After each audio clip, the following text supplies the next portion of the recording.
സമർപ്പണവും പ്രചോദനവും ഇഴചേരുന്ന കലാകാവ്യത്തിന്റെ രചയിതാവ് ശ്രീ ഖേംരാജ് സുന്ദ്രിയാൽ, പത്മശ്രീ ജേതാവ് 2026. ആയിരങ്ങൾക്ക് മാർഗദർശിയും പ്രത്യാശയുടെ ദീപവും ഒപ്പം ഒട്ടനവധി പേർക്ക് ജീവിതോപാധി നൽകിയ പ്രതിഭയും ഖേംരാജ് സുന്ദ്രിയാൽ, എല്ലാവരുടെയും ഗുരുജി. 1943 പൗഡി ഗഡ്വാളിലെ ഒരു ചെറിയ ഗ്രാമത്തിൽ ജനിച്ച ഖേംരാജ് ബാല്യകാലത്ത് ദാരിദ്ര്യത്തിന്റെ കഠിന യാഥാർത്ഥ്യങ്ങളെ നേരിട്ടു.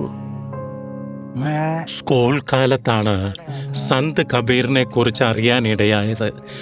പുസ്തകങ്ങളിൽ അദ്ദേഹത്തെക്കുറിച്ച് പഠിക്കാനുണ്ടായിരുന്നു. അദ്ദേഹത്തെ പോലെ നെയ്ത്ത് പഠിക്കണമെന്നും ഒരു നെയ്ത്തുകാരനായി മാറണമെന്നും ഞാൻ തീരുമാനിച്ചു.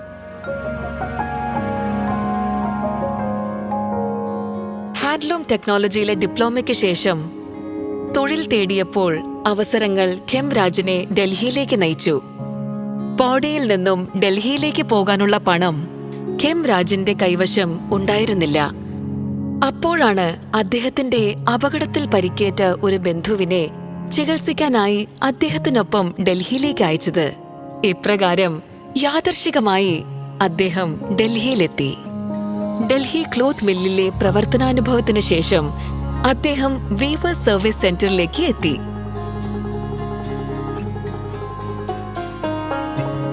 കാശിയിലെ വീവേഴ്സ് സർവീസ് സെന്ററിൽ 10ഓളം വർഷങ്ങൾ പൂർത്തിയാക്കിയപ്പോഴാണ് ഖേംരാജിന്റെ കഴിവ് നെയ്ത്ത് കലാകാരനായ SV നിഗമിന്റെ ശ്രദ്ധയിൽപ്പെടുന്നത്. അദ്ദേഹം ഖേംരാജിനോട് ജോലി കഴിഞ്ഞുള്ള സമയം ടാപ്പസ്ട്രി നിർമ്മാണത്തിനായി വിനിയോഗിക്കാൻ നിർദ്ദേശിച്ചു. തറി വാങ്ങാൻ വേണ്ട 175 രൂപ അദ്ദേഹം എനിക്ക് നൽകി. ഇതിനിടയിലാണ് ഖേംരാജ് സുന്ദ്രിയാലിന് വീവേഴ്സ് സർവീസ് സെന്ററിന്റെ പാനിപത്ത് ശാഖയിലേക്ക് സ്ഥലം മാറ്റം ലഭിച്ചത്. താമസിയാതെ രാജ്യത്തെ പ്രമുഖ കലാകാരന്മാരിൽ ചിലർക്കായി അദ്ദേഹം ടാപ്പസ്ട്രികൾ നെയ്യാൻ തുടങ്ങി. ഒരിക്കൽ പൗഡിയിൽ നിന്ന് ഡൽഹിയിലേക്ക് പോകാനുള്ള പണം പോലും കൈവശമില്ലാതിരുന്ന ആ യുവാവ് പിന്നീട് ലോകത്തിന്റെ പല രാജ്യങ്ങളിലേക്കും യാത്ര ചെയ്തു. ജാംദാനി കലയിൽ പ്രാവീണ്യം നേടിയ ഖേംരാജ് സുന്ദ്രിയാൽ ഹത്ത സാങ്കേതിക വിദ്യയിൽ പുതുമകൾ സൃഷ്ടിക്കുകയും പോളിസ്റ്റർ നെയ്ത്ത് അവതരിപ്പിക്കുകയും ചെയ്തു.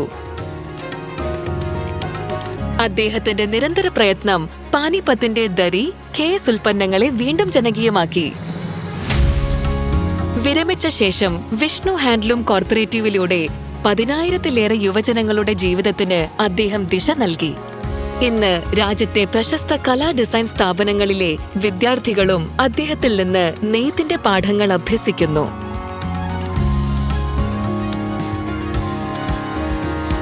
ഈ കല എനിക്ക് അംഗീകാരവും ആദരവും നൽകി. വർഷങ്ങൾക്കിപ്പുറം ഒരു കാര്യം ഞാൻ തിരിച്ചറിയുന്നു: ഞാനല്ല ഈ കലയെ തിരഞ്ഞെടുത്തത്, ഈ കലയാണ് എന്നെ തിരഞ്ഞെടുത്തത്. ശ്രീ ഖേംരാജ് സുന്ദ്രിയാൽ, പത്മശ്രീ 2026. കോടി കോടി നമസ്കാരം.